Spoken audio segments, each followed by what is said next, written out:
Olá, boa tarde, Jaqueline. Boa tarde, Volúzia. Boa tarde, Ângela. É um prazer recebê-los aqui no Cinep RJ para conversar sobre neurociência e aprendizagem nos tempos da pandemia. A gente está esperando a professora Lucília Panicé entrar para a gente bater um bom papo com ela sobre esses questionamentos todos que a gente tem do desenvolvimento cerebral nas aulas não presenciais. Olá, Elton, sejam bem-vindos todos que estão chegando, Gustavo, Valéria, um prazer mais uma vez a gente se encontrar aqui, aguardando a professora Lucília entrar. E aproveito para dizer que hoje a gente vai falar na aprendizagem em tempos de aulas não presenciais e na quinta-feira a gente vai falar de ensino médio. A gente vai ter um momento com o professor e coordenador pedagógico do Colégio Gay Lussac, professor Marcelo Rangel. E a gente vai conversar com ele na quinta-feira também, às 5 horas, sobre todo esse questionamento que a gente tem em relação ao ensino médio, Enem, como estão acontecendo as aulas online lá no ensino médio do Gay Lussac. E hoje a gente vai esperando a Lucília entrou, querida, bem-vinda. Vamos chamar então a nossa convidada para falar de aprendizagem e neurociência nesses tempos de aulas não presenciais. Já convidei, ela vai aceitar já. Boa Cheguei!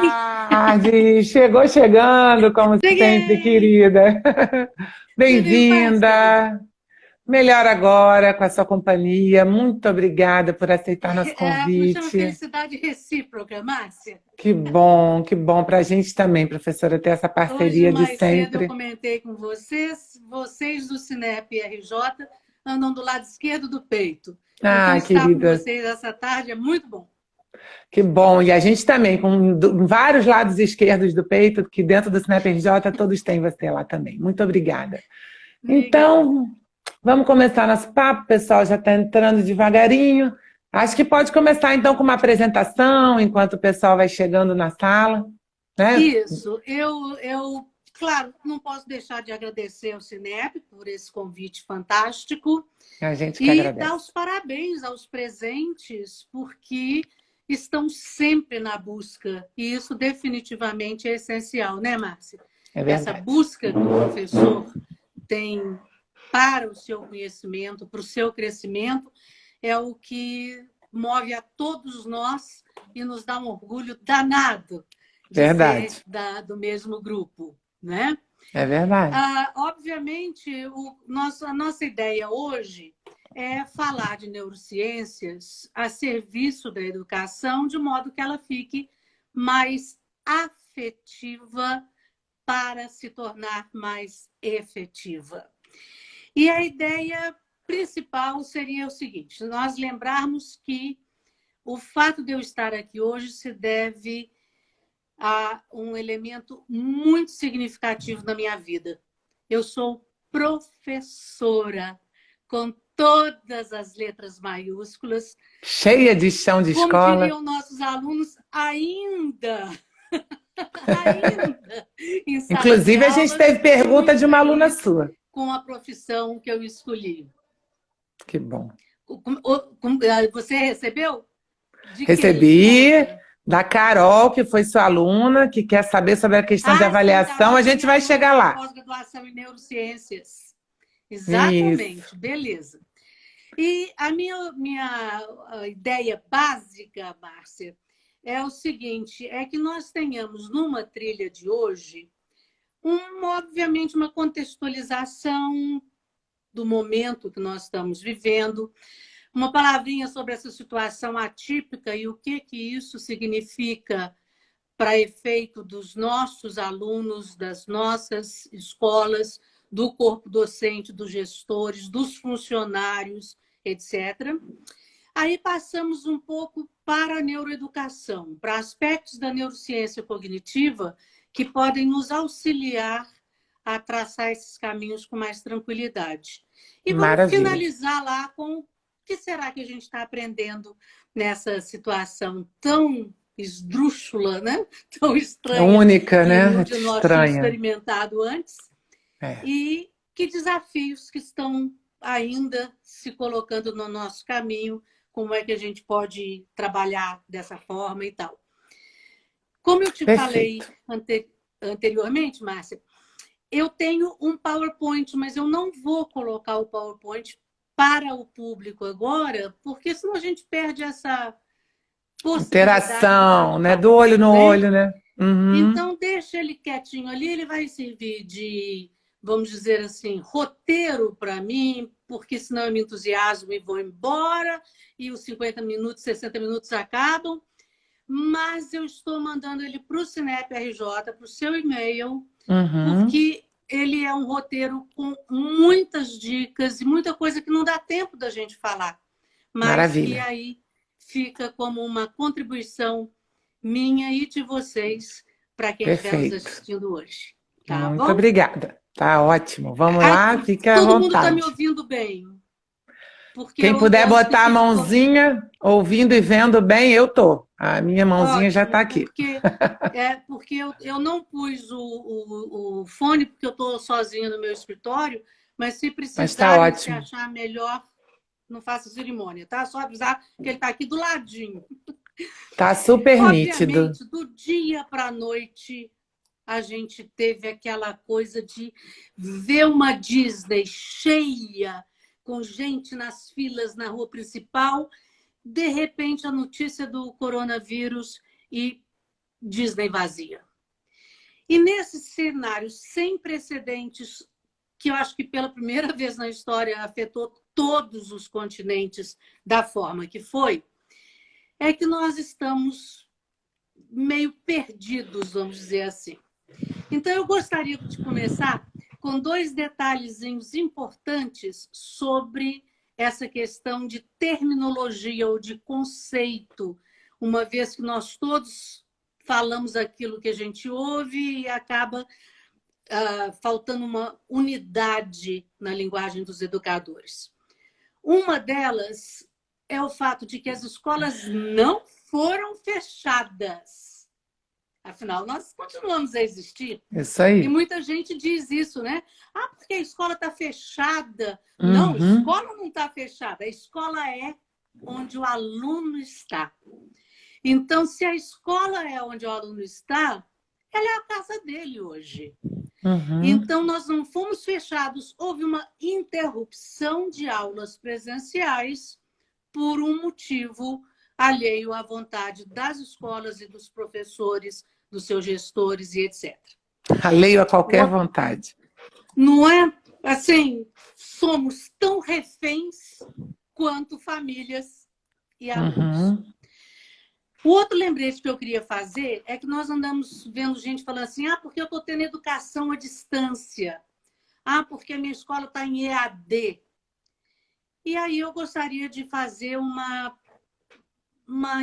vamos dizer assim, um lembrete Explicação. mesmo, é a melhor coisa para não dizer intervenção.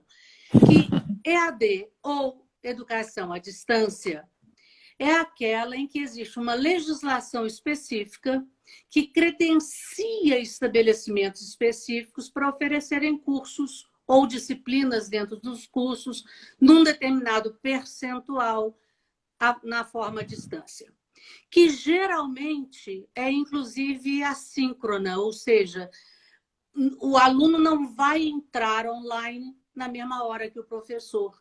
Há vídeos, há e-books, há exercícios, mas especificamente para escolas que foram credenciadas pelo MEC para isso.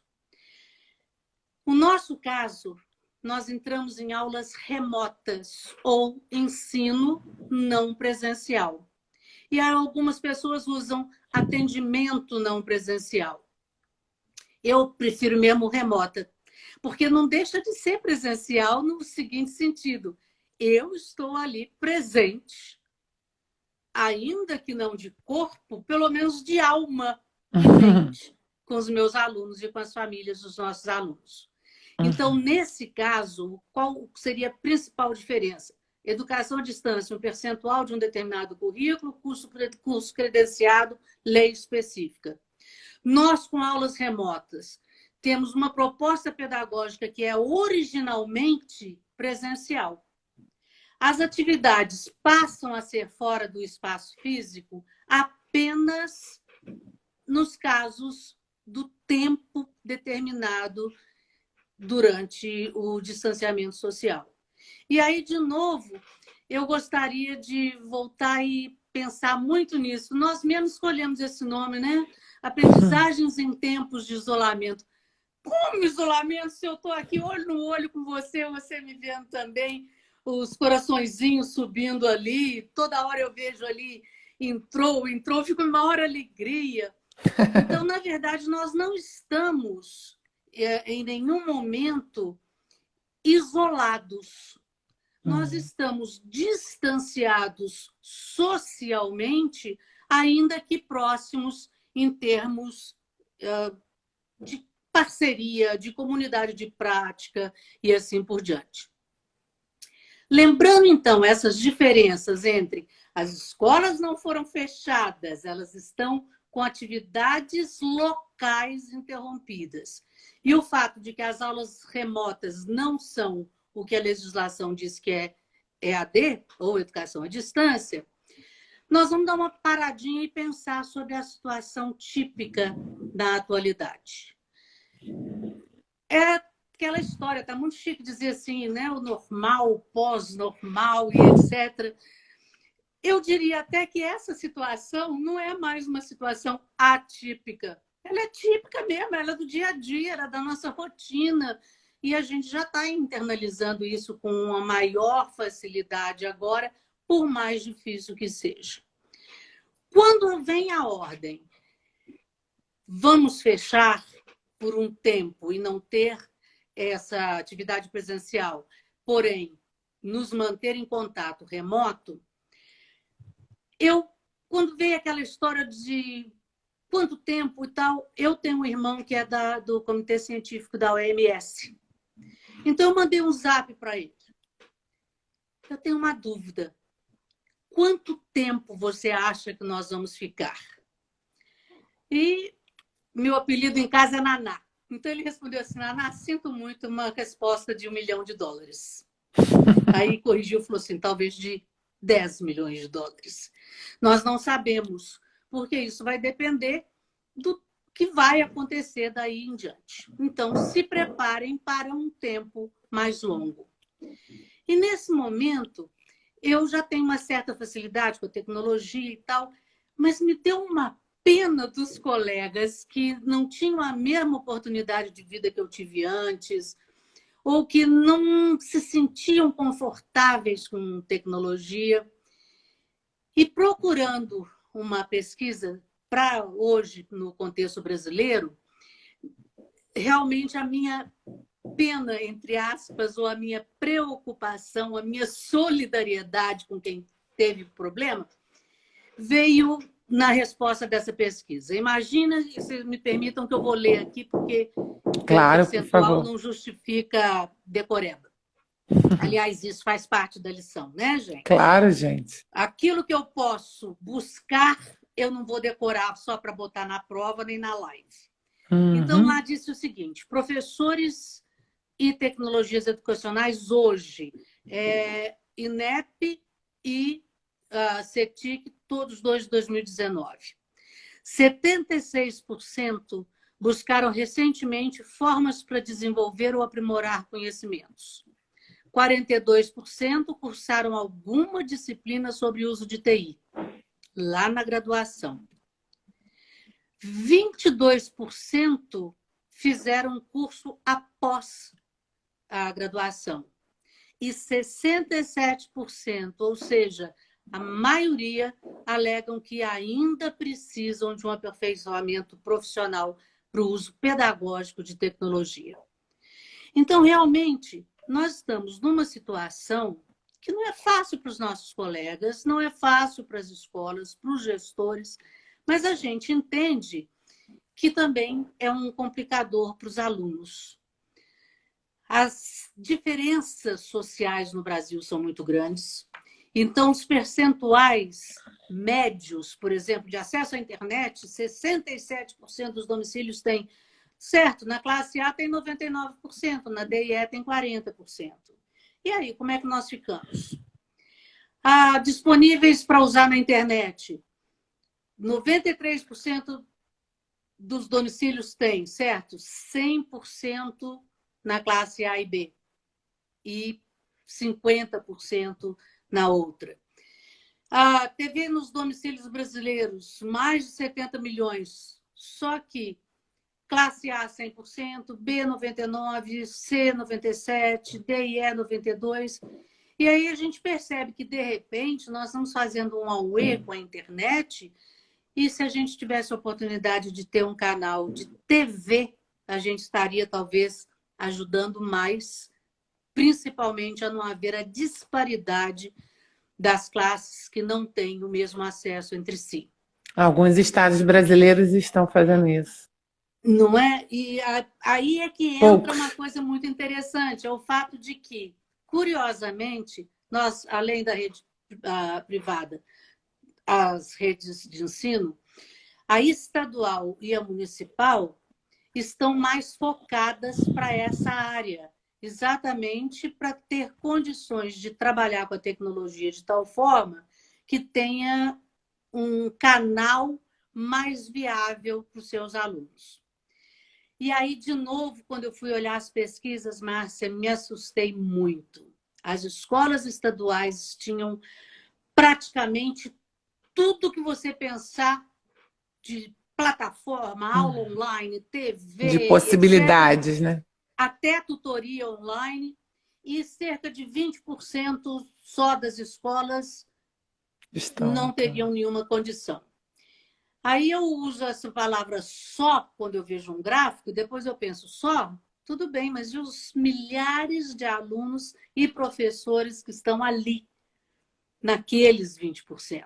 Uhum. E, de novo, a gente cai no mesmo problema de sempre. E quando eu fui ver as redes municipais de ensino, eu fiquei mais assustada. Dava um total de 1.600 escolas das 1.800 que não tinham nenhum tipo de acesso. E aí, agora, eu fico naquela dúvida cruel para uma das perguntas que nós recebemos daí.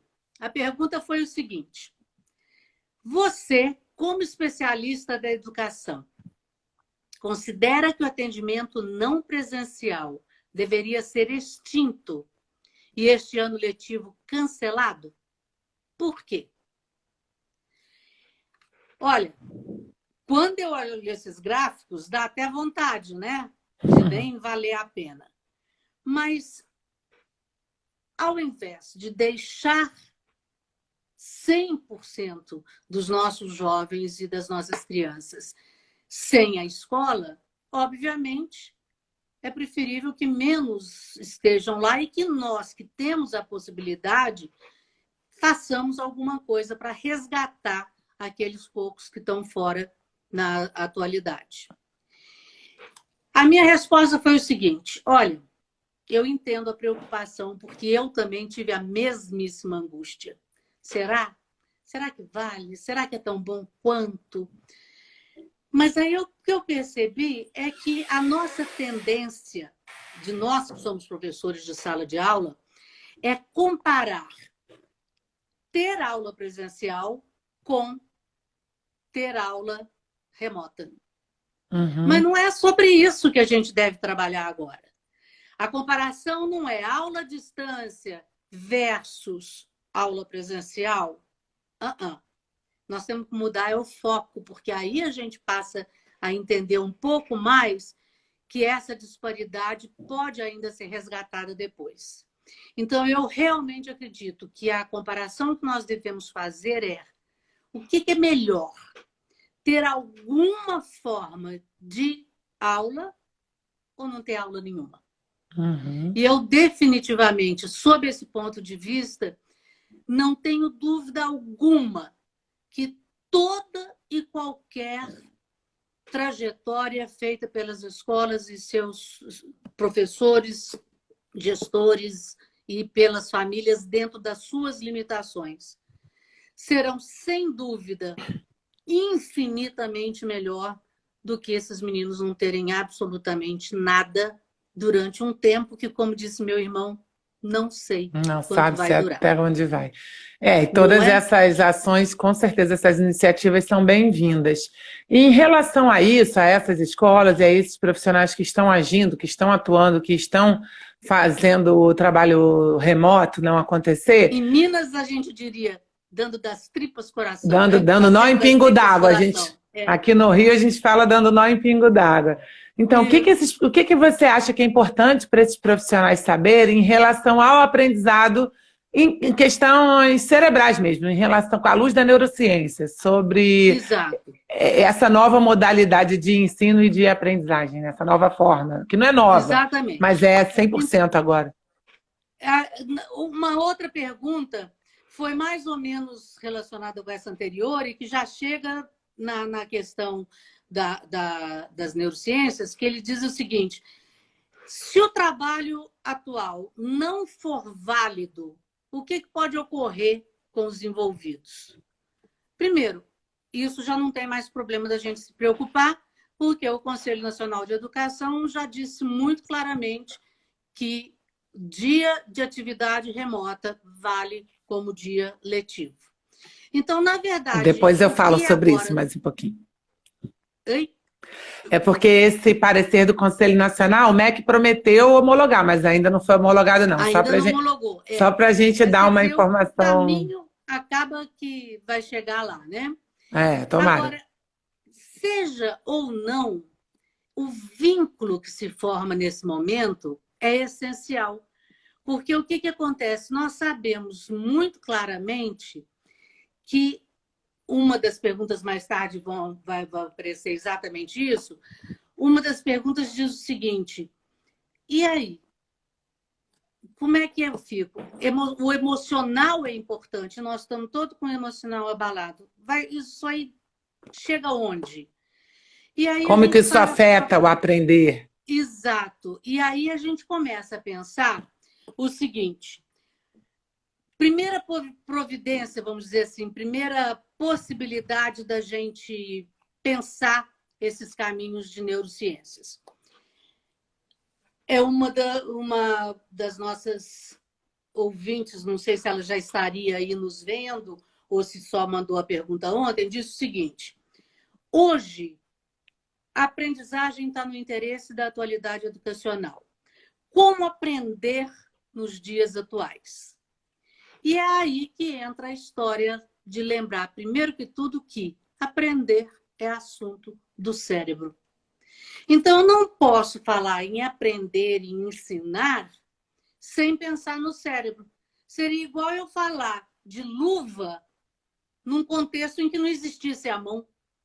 Então, eu preciso de um para trabalhar no outro. E aí, de saída, seria bom a gente lembrar que seja para que nível escolar for.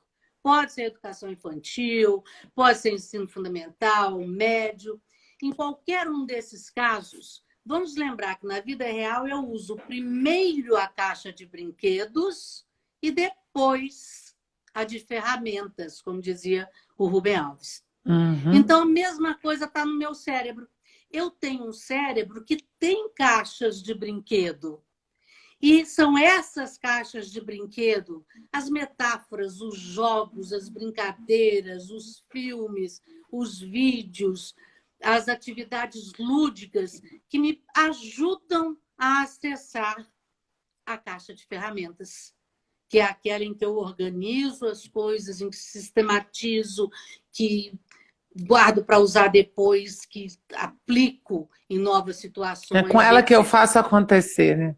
É com ela que eu faço acontecer.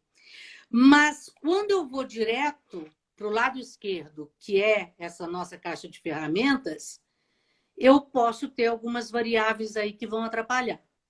Mas se eu chego até lá pelo caminho da ludicidade, pelo caminho da emoção, pelo caminho da poesia, da pintura, da música, do Da filme, arte. Aí vai ser muito mais fácil de eu atravessar a ponte e registrar as coisas. O outro elemento importante é a gente lembrar que nas nossas atividades pedagógicas, eu ia dizer sala. Então, nas nossas atividades pedagógicas, seja em sala ou na casa do nosso aluno, vão precisar de curiosidade, vão precisar de desafios, vão precisar de interatividade, e essa interatividade pode ser com o professor, ou pode ser com um colega, ou com os três juntos, etc. E vai precisar de escolhas, que é uma coisa que às vezes arrepia um pouco a gente que é professor. Mas eu vou deixar ele escolher? Claro, você vai dar 3 opções e todas as 3 você quer que ele faça. A outra coisa importante, nós ficamos muito preocupados com essa diversidade que existe, mas vamos lembrar que uma sala de aula real, ela é melhor quando existe a diversidade. É melhor quando existe gente diferente para que uns aprendam com os outros. E, obviamente, uma sala de aula da escola deve transcender a escola. E agora ela está tendo essa oportunidade. Ela e todas. Não é? Então, agora, nós estamos tendo a oportunidade de transcender a sala de aula, que seria o ideal na nossa prática permanente anterior. Para isso, vamos lembrar das pontes entre educação e vida. Interdisciplinaridade, uma disciplina conversando com a outra. Transversalidade, um tema perpassando por várias disciplinas com olhares diferentes, de forma que possa ver de vários ângulos. E a transdisciplinaridade, em que a disciplina se torna útil, se torna aplicável, que nada mais, nada menos é do que o real conhecimento. Informação tornada útil. Aprendizagem tem 2 aspectos. Ela tem o estudo, sem dúvida, mas ela tem também a prática. Ela precisa das 2 coisas. Então, não devemos nos esquecer de que, para o nosso aluno aprender melhor, ele vai ter elementos de orientação para estudo, mas ele precisa, de repente, botar a mão na massa. Aí ele precisa realmente transformar aquilo que ele estudou em um produto aplicável na sua rotina de casa ou na sua futura rotina profissional e assim por diante. E quando a gente vai dar aula, tem 5, vamos dizer assim, variáveis que interferem muito na aprendizagem e que, graças aos estudos de neurociências, a gente descobriu. E agora nós, professores, podemos usar isso a nosso favor, em favor do aluno. A primeira variável é a história neural. O que acontece? O cérebro é formatado pelas experiências de vida. Então, ao dar a minha aula, eu preciso ter noção de que experiências anteriores esse meu aluno tem. Se eu o conheço bem, se eu já tive um contato com ele, maravilha. Como nós começamos no início do ano, certamente a gente vai ter aluno que a gente não tem noção da história de vida dele. Então, bater um papo sobre isso e fazer perguntas que contextualizem um determinado assunto para que o aluno possa se expressar sobre ele, realmente vai ser essencial. Por isso é que eu preciso linkar o conteúdo pedagógico, o conteúdo acadêmico à vida real, exemplificando com elementos da vida real. Porque a história neural está carregada desses elementos e vai ajudar o aluno a buscar onde fazer associações. Você ia falando uma coisinha? Não é muito... eu estava aqui pensando, não é muito diferente do que a gente deve fazer no atendimento dentro da escola, né? Exato, exatamente. Isso, acredito que tudo que eu vou falar aqui hoje, ele serve para a escola e serve para a distância da escola. E até, em alguns casos, para a nossa vida pessoal, né? Se a gente vai conversar com uma outra pessoa, como é que eu posso ter certeza que ela está entendendo o que eu estou dizendo? E vice-versa. usando Dando voz a comparações ela, e né? associações com a vida real, né? Uhum. Aí a gente vai ficar mais tranquilo. E em termos assim, professora, em termos neuronais, existe muita diferença em ligações neuronais quando a gente está em aprendizado online em relação ao aprendizado dentro da escola? Olha, certamente, como eu tenho mais interatividade, mais interação entre as pessoas em escola, dentro da sala de aula, isso enriquece mais o ambiente. Motivo pelo qual vale a pena esse ambiente ser enriquecido em casa. É um recadinho que a gente pode dar para os pais. A E propor. interatividade dos pais vai ser importante porque ele vai substituir a interatividade com os colegas. E Não é pensando para o assim. pai ensinar, para bater Não, papo, entendi. Participar, né? né? E Uhum. pensando nessa sua fala, propor atividade em grupo, em equipe, também é Sim, válido? certamente, exato. E para aqueles afortunados que vão ter online e em tempo real, nesse caso é fantástico, porque a gente está resguardando parte dessa interatividade. Uhum. Agora, a interatividade ela não precisa ser única e exclusivamente presencial. Se eu tiver essa interatividade numa rede social com os meus alunos ou num grupo de WhatsApp, ela vai ajudar da mesma forma.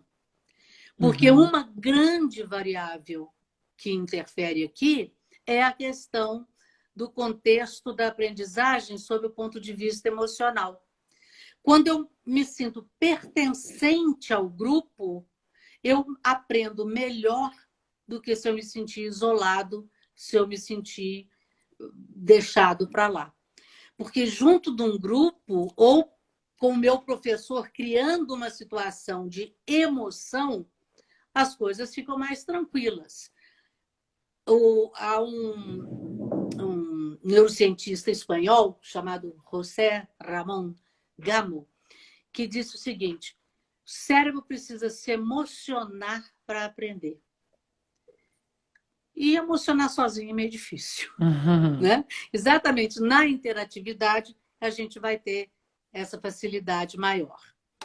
Esse momento da agora será bom que todos os professores, os alunos e os pais saiam do penso, logo existo, para sinto, logo penso. Porque Uhum. as nossas habilidades cognitivas, elas vêm da sensação, da emoção, da sensibilidade.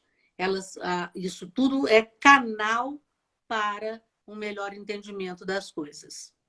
Então, Seguindo imagina como essa é que isso linha, funciona hoje para nós. uhum. Seguindo essa linha de Pode raciocínio, é falar. muito importante que o professor motive a participação dos alunos ainda aqui online, né? Sim, Porque a gente tem sim. visto algumas conversas, né, diante das lives que a gente teve, que às vezes é muito difícil para o aluno participar, ele fala pouco, ou ele é tímido, então é bom que o professor vá lá e incentive que Agora, cada aluno fale alguma coisa. e aí, exato, e aí é que entra a mágica, a arte de ser professor. Em vez de esperar que o aluno fale, criar situações para isso. Uhum. Seja com jogos, seja com uma charada, um concurso, alguma coisa, mas é essencial que a gente use a nossa habilidade máxima de trabalho para trazer o aluno para nós em vez de esperar que ele venha. Porque esperar vai ser meio difícil, ele não vai estar muito satisfeitinho com isso. Nessa situação que nós estamos vivendo, a gente vai ter que fazer um percurso inverso. Normalmente, uma escola pega uma pessoa e transforma ela em aluno, preferencialmente um bom aluno. Mas acontece que agora é ao contrário. Agora está na hora da gente pegar os alunos e transformá-los em pessoas, em melhores pessoas, em desenvolver habilidades socioemocionais, em dar espaço para eles trabalharem suas emoções básicas, porque estando com esses casos mais bem resolvidos, evidente que eles vão ter mais facilidade. Na nossa sala de aula, nós ainda estamos muito fixos naquele modelo tradicional do professor ir para frente, da aula e, entre aspas, passar o conhecimento, quando, na verdade, no máximo a gente está passando informação, né? Eu estou, às vezes, muito mais preocupada em conseguir a atenção deles do que a participação online. Eu não posso ficar na frente. Eu não posso ficar querendo a atenção dele. Então, eu preciso mais de buscar a participação através de atividades que não sejam extremamente expositivas. Mesmo porque prestar atenção demais pode ser contraprodutivo. O cérebro pode dizer o seguinte: eu sei que se eu ficar muito focado numa coisa, eu viro presa fácil. Então, ele tem mecanismos de sozinho se desligar e dizer assim: não vou prestar muita atenção. Porque se eu prestar muita atenção, eu não vou saber o que está acontecendo ao meu redor. Então, nesse momento, o professor precisa dosar essa necessidade tremenda que nós temos de sempre trabalhar com muita atenção. A cada atividade, lembrar de fazer, entre uma e outra, um descanso. Esse descanso pode ser o quê? Uma brincadeira, pode ser um vídeo, pode ser sai aí um pouquinho, levanta, estica o braço, respira fundo e tal. Alguma coisa que quebre esse foco exagerado, porque o foco exagerado é prejudicial. Ao passo Até que o foco... para não possibilitar a apatia, né? Porque às vezes você foca Exatamente. Ao tanto passo que que esse você... foco que envolve corpo junto com alma, esse sim é o foco que nos interessa. Professora, a gente tem 3 perguntas, só porque aí eu falo as 3 e aí desenvolve a sua fala, pode ser? Uhum. Então, a gente tem uma pergunta que é sobre o aprendizado de um autodidata. Como é que isso se dá? Já que a gente está falando tanto do que a interação é importante para desenvolver a aprendizagem. Uma outra pergunta é como é que se faz com a questão da educação especial, como é que a gente pode proporcionar aprendizagem para esses alunos. E um terceiro questionamento é sobre a questão da atemporalidade, que foi um questionamento muito interessante de um professor de matemática, que ele trouxe, quando a gente está numa aula de 50 minutos, né, um tempo de aula normal, né, comum, não é nem normal, comum. Nesse tempo de aula, você prepara uma aula e você tem lá 30 minutos efetivos de aula, porque um minuto ou outro você tira uma dúvida, fala uma piada, acontece alguma coisa, um aluno sai, volta para o banheiro. No aprendizado online, a gente não tem isso, tá? Exatamente os 50 minutos, ou 2 vezes isso. Como é que é essa questão da temporalidade? Será que o professor precisa, para favorecer o aprendizado, diminuir um pouco o conteúdo dessas aulas online? Exatamente. Ele tem que fazer o máximo que ele puder, que não é fácil, mas o máximo que ele puder, fazer com que a aula online se assemelhe àquilo que ele pode fazer para fazer esses cortes em tempo real. Então, para não sobrecarregar, ficar lá destrinchando um problema de matemática do início até o fim, pedir para eles mandarem respostas antes dele mesmo ensinar como é que faz, mudar de alguma forma. E se eu fizesse isso, dá certo, não dá? Trabalhar de forma que ele quebre também, porque a cada 50 minutos precisa, pelo menos, dar uma paradinha de uns 5. Ou então, o que vai acontecer é o seguinte: quando você atinge 50 minutos, normalmente o que acontece é que já começa a haver um cansaço mental suficiente para a pessoa se desconectar. E não é ela que faz isso, é o cérebro. Daí a necessidade de não deixar ter períodos muito longos na aula online, como também não deixa no outro caso. A outra pergunta era sobre a autodidata. Isso. Os autodidatas são pessoas realmente que têm uma facilidade maior, um raciocínio lógico mais significativo, uma abstração de maior facilidade, que lhes dá condições de se ensinar. Porém, não é só uma questão do se ensinar. É que nós, na escola, criamos isso, né? Desde que a escola é escola, criamos uma mentalidade de depende do professor o aluno aprender. E o aluno, então, nem tenta, porque se o professor não estiver ali para dizer tá bom, tá certo e tal, ele acaba deixando para o lado. De repente, é um momento para nós também estimularmos o aluno a ter mais autoconfiança para aprender com professor, sem professor ou apesar daquele que não dá conta. Eu acho que o uso da tecnologia já vem mostrando isso para a gente dentro de sala de aula, né? Que a Não meninada é? tá, Exato. tá aprendendo a beça sozinha. A outra questão é como Que já está. aplicar essas estratégias para a educação especial. Olha, todas essas estratégias vão funcionar para facilitar a vida de todo mundo, com ou sem necessidades especiais. Agora, eu estou muito preocupada, muito angustiada com necessidades visíveis, como surdez, ou cegueira, ou uma paralisia cerebral, ou uma deficiência intelectual, e os invisíveis, TDAH, dislexia, descalculia, etc.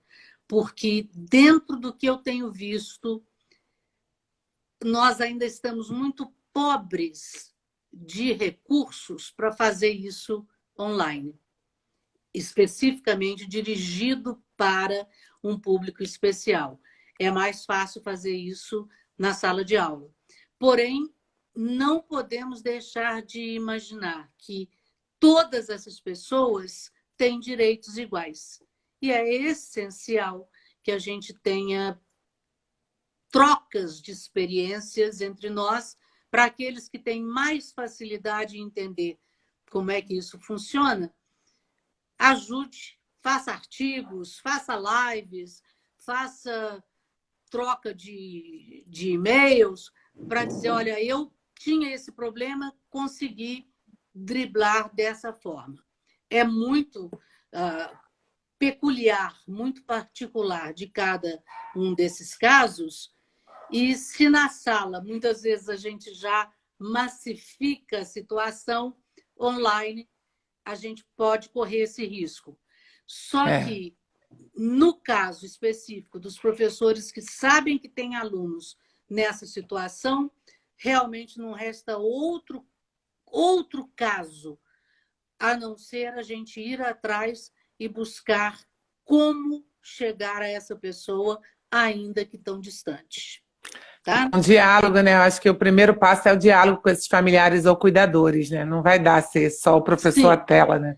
Vai o ter que ter diálogo essa com familiares intervenção. e com pessoas que são especialistas no assunto, né?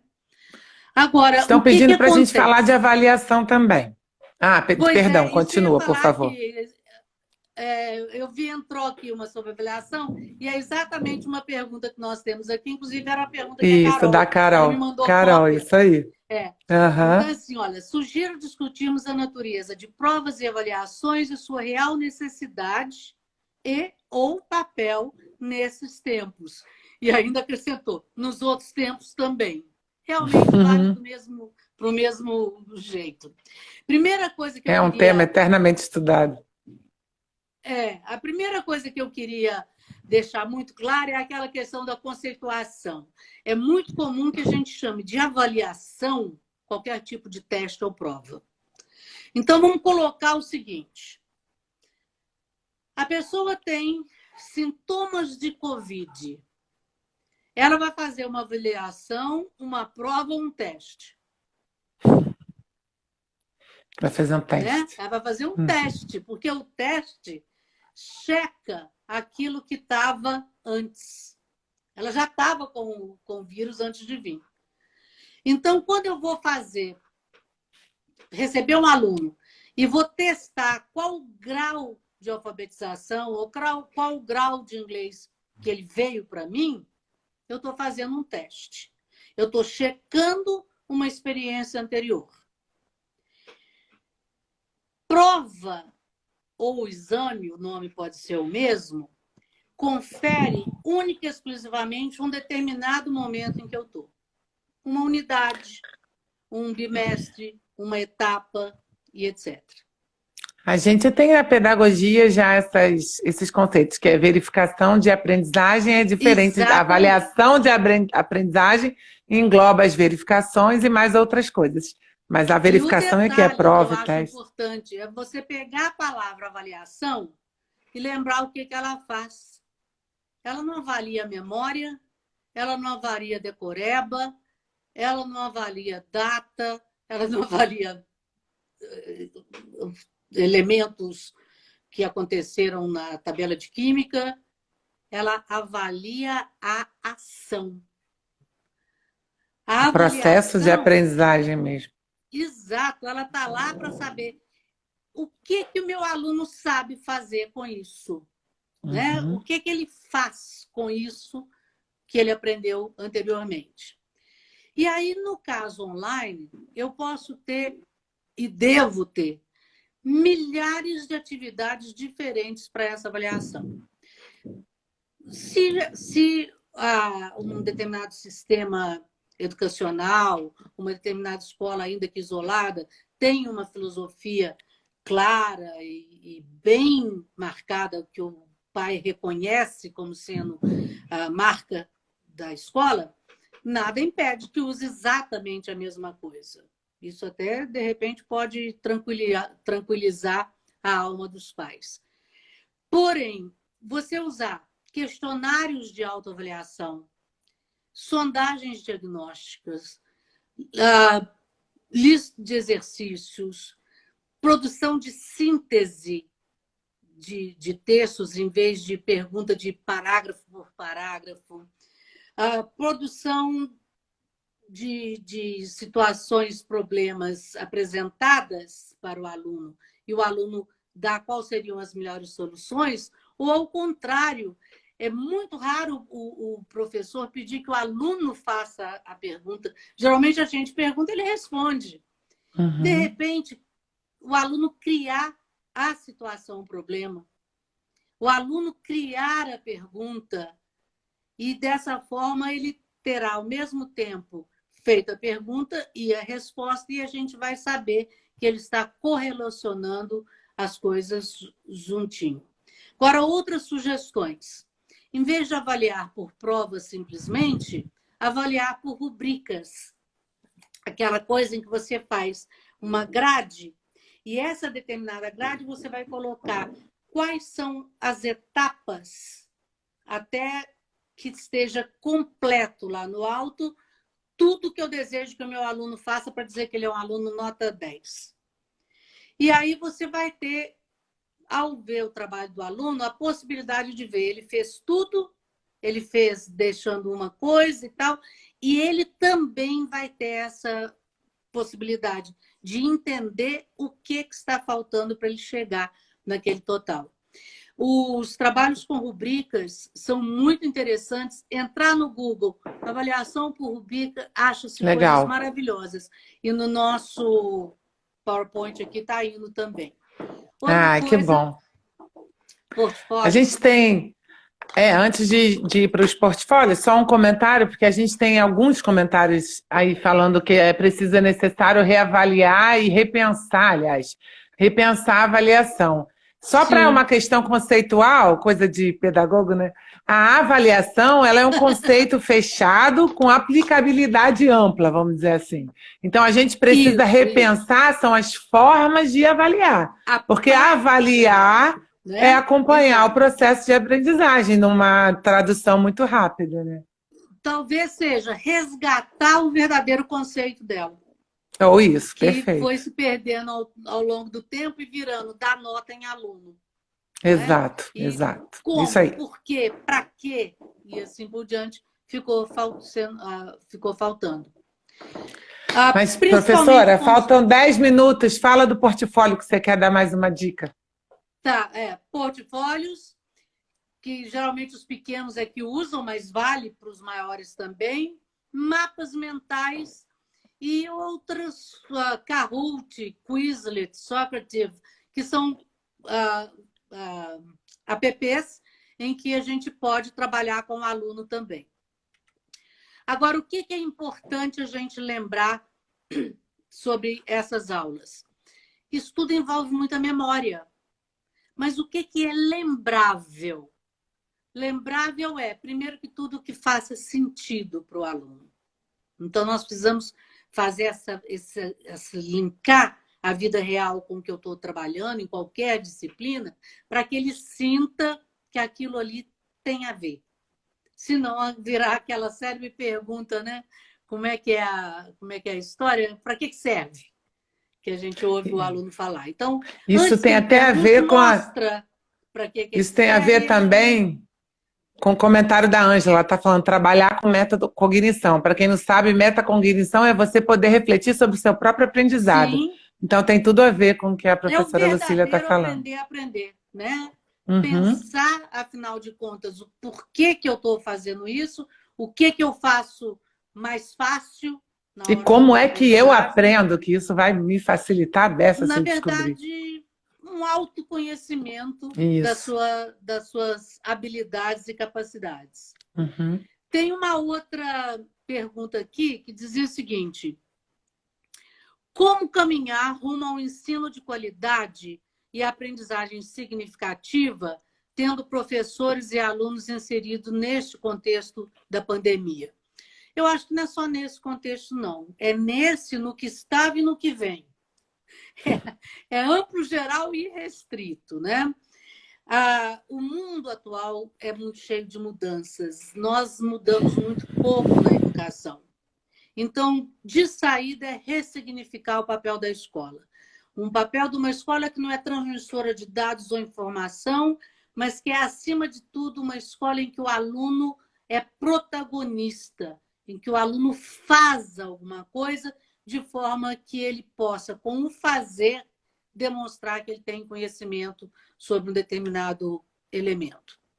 A outra coisa é nós, professores, lembrarmos que hoje nós não temos mais apenas a necessidade da nossa habilidade técnica, do conhecimento atualizado, etc.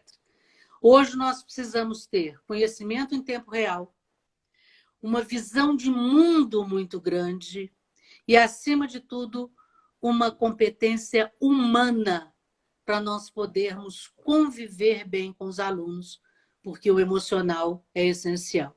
Como é que eu posso fazer isso? Primeiro passo, reconhecer que nossos alunos são seres biopsicossociais. A gente normalmente esquece que eles são gente como a gente. Então, pensar que os nossos alunos têm o aspecto mente e corpo para estarem afinados em termos de aprendizagem. A questão psicológica, portanto, autoestima bem trabalhada, habilidades socioemocionais e etc. E, de quebra, essa interatividade, porque, como seres sociais que somos, sentimos uma falta danada disso. Hoje em dia, mais do que nunca, está comprovado. Então, se nós pudermos manter vínculos com os nossos alunos, é o essencial. E aí, evidente, eu consigo fazer isso quando eu não fico muito focada em teoria, mas fico mais focada no ser humano com o qual eu estou ali. Sugestão: não se prender a conteúdo livresco, a dar asas à imaginação e voar alto com os alunos. E eu costumo dizer o seguinte: se você não sabe para onde voar, nem como, pergunta a ele, que ele vai te mostrar o caminho. É importante a gente lembrar que hoje, nós, professores, para podermos continuar cada vez melhores, precisamos acolher cada aluno de forma incondicional, ter os nossos objetivos muito claros e muito realistas, porque a gente às vezes quer abraçar o mundo. E não, principalmente hoje, nós temos que ter pé no chão e irmos aos poucos. Entender que currículo é um meio e não um fim em si mesmo. Então, muita gente preocupada com o currículo. Espera aí, o currículo é por onde eu chego em determinadas coisas, mas eu preciso ir além dele. Trabalhar com conhecimento e não com informação. Conhecimento é a informação que se torna útil. Criar trilhas de aprendizagem, gamificação para os alunos se sentirem mais próximos da realidade deles, dar oportunidade para todos os sistemas de inteligências do Gardner, cuidar dessas habilidades socioemocionais e aí sim parar e pensar o meu final aqui, que é uma pergunta, título de um artigo que eu li, que eu achei absolutamente fantástico. O título do artigo era: a pandemia vai contaminar a educação? Olha, eu vou te dizer que eu espero que sim. Que esse período de pandemia, ele contamine no bom sentido para que a gente possa fazer a revolução educacional que já vem sendo feita, mas que vem sendo feita lentamente e que, de repente, nós precisamos fazer mais incisivamente. Se essa pandemia veio para alguma coisa, para nós, educadores, eu espero que não nos adoeça, nem física, nem mentalmente, mas que possa cumprir uma listinha que eu fiz aqui. Que sejamos contaminados com os seguintes itens: sair da nossa zona de conforto, deixar nossas habilidades digitais melhores para ficarmos mais perto da realidade dos alunos, fazer com que estejamos melhor preparados para as incertezas, que, afinal de contas, são as únicas coisas certas da vida, que possamos fortalecer as relações família-escola, que possamos nos ensinar que flexibilidade e adaptação são fundamentais no mundo, inclusive em educação. E que possamos, acima de tudo, nos sentir muito orgulhosos de estarmos provando que somos os ativos mais importantes para as escolas enfrentarem os desafios de hoje e aqueles que ainda vêm por aí com o retorno pós-Covid. Maravilha, Nós devemos estar em cima do professora. laço, né? Agora, nesse minuto.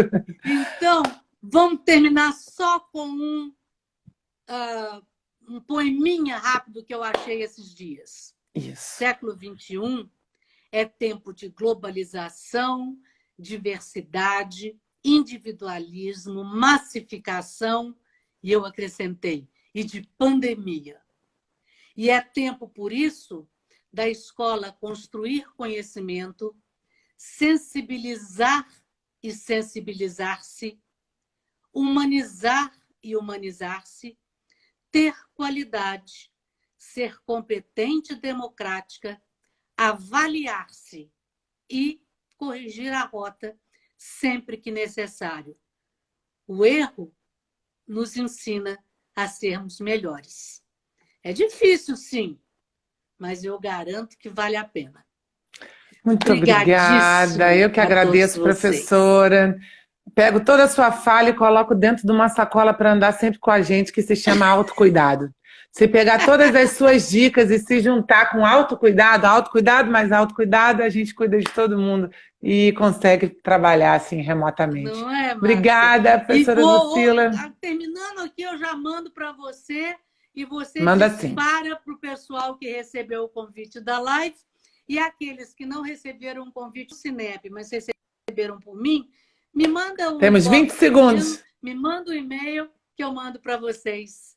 Um beijo. Deus te pague. Foi obrigada a todos. Feliz aniversário, Mariana. Amanhã, assessora jurídica do Cinep. Parabéns. Né? Vamos. Colegas.